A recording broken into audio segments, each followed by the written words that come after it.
Pierre Scaillet, bonjour. Nous vous recevons aujourd'hui sur une chaîne YouTube qui s'appelle Soigner en conscience. On voudrait avoir votre point de vue sur la médecine d'aujourd'hui et de demain. Pourriez-vous nous parler un petit peu de votre parcours? Quels sont vos centres d'intérêt dans votre pratique aujourd'hui? Alors, je suis cancérologue spécialisé en radiothérapie et je dirige un service depuis trop longtemps. Et ça fait 27 ans maintenant que je dirige un service. J'ai dirigé un service et maintenant je suis dans un plus grand hôpital. Et la radiothérapie, donc, c'est une des branches de la cancérologie, c'est une spécialité où on soigne des gens, ce qui signifie que quand les patients arrivent à ma consultation, le diagnostic a déjà été posé et les rapports que j'ai avec eux sont moins des rapports d'annonce que des rapports d'accompagnement. Il y a aussi des rapports d'annonce, bien entendu, puisqu'il y a des événements dans le décours des traitements où il faut parfois recevoir le patient et lui annoncer des nouvelles difficiles ou pénibles. Mais fondamentalement, c'est une spécialité de traitement, de thérapie, et c'est une spécialité dans laquelle on prend soin des gens pendant plusieurs semaines, parfois plusieurs mois. Je suis également enseignant, donc je donne cours à la faculté de médecine aux étudiants, et je donne également cours à l'école infirmière, et c'est quelque chose que je fais avec un plaisir tout particulier. Alors, professionnellement, quelles sont les valeurs qui vous semblent importantes à mettre en avant aujourd'hui dans votre pratique? Les valeurs ont déjà été en fait exposées dans le serment d'Hippocrate et les médecins partagent ça depuis de très très nombreuses années, depuis des millénaires en fait. On les retrouve même au-delà d'Hippocrate chez les Égyptiens. La première chose, c'est que quand on prend soin, on prend profondément à cœur les intérêts d'une personne malade qui vient nous faire confiance. Et une première valeur, c'est le sens du partage. Partage entre le thérapeute et les personnes qui viennent se faire soigner, partage entre les thérapeutes eux-mêmes.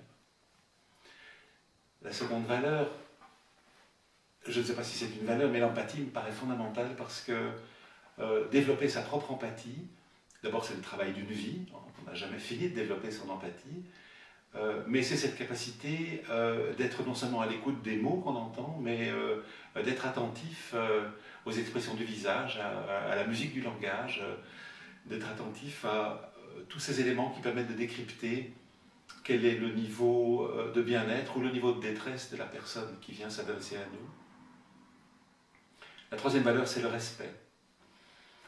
Et de nouveau, c'est une valeur à deux facettes. Il y a bien entendu le respect des personnes qui viennent à nous, le respect de leur autonomie, le respect de leur intégrité, mais il y a aussi le respect de soi, qui permet précisément d'exprimer du respect pour l'autre.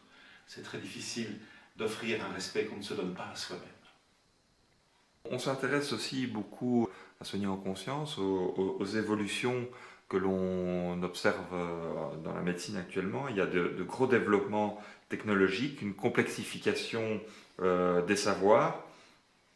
Comment vous arrivez à intégrer justement dans votre spécialité ces deux dimensions Alors la spécialité dans laquelle je travaille, la radiothérapie, est une spécialité qui utilise des équipements extrêmement sophistiqués et des équipements qui sont en évolution permanente.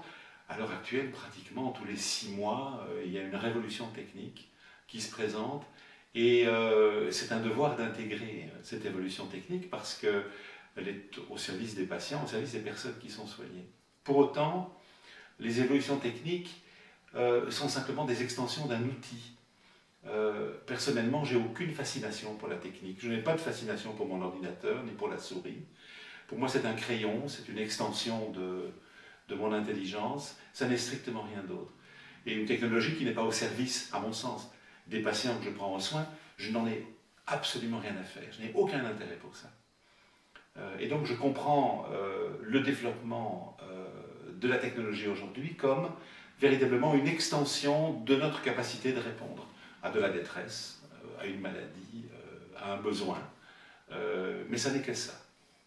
Il y a aussi dans d'autres développements, on parle de l'e-santé, on voit des développements au niveau de la génomique, de l'intelligence artificielle. Tous ces éléments vont profondément impacter notre médecine avec des évolutions qui peuvent parfois même faire peur.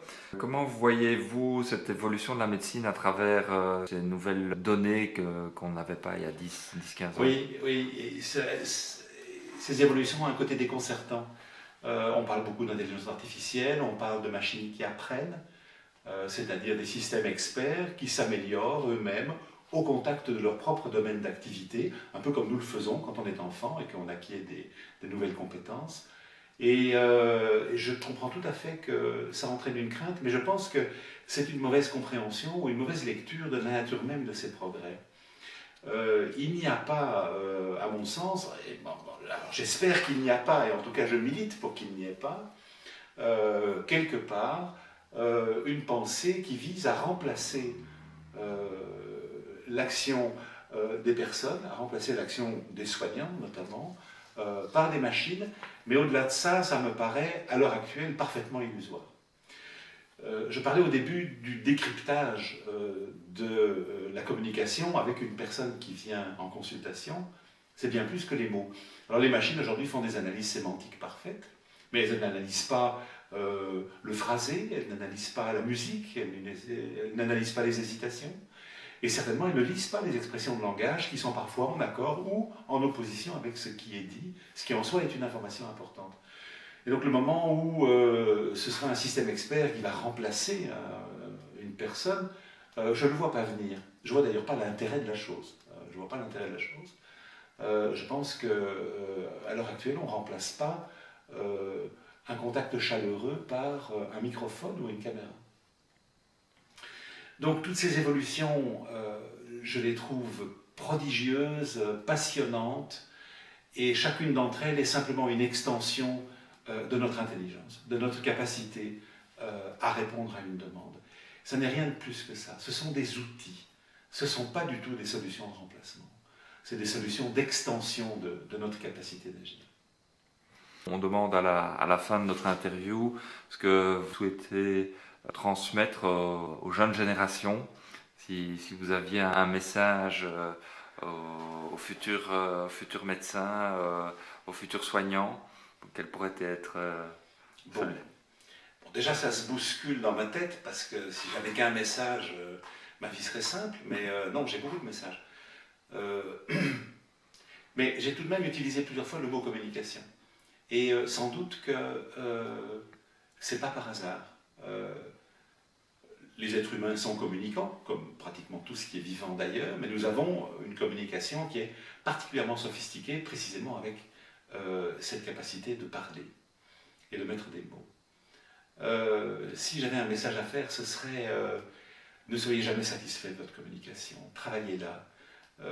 On peut être spontanément plus ou moins communicant, mais on oublie qu'en réalité c'est une compétence qui s'acquiert et que une ou plusieurs formations à la communication aident le soignant non seulement à mieux communiquer avec la personne qui demande un soin, mais à communiquer avec lui-même en présence d'une personne qui demande un soin pour qu'on clarifie les enjeux de la personne qui est en face, mais qu'on clarifie ses propres enjeux. Et c'est cette double clarification qui permet d'avoir une relation thérapeutique, je pense, équilibrée. Merci, Pierre.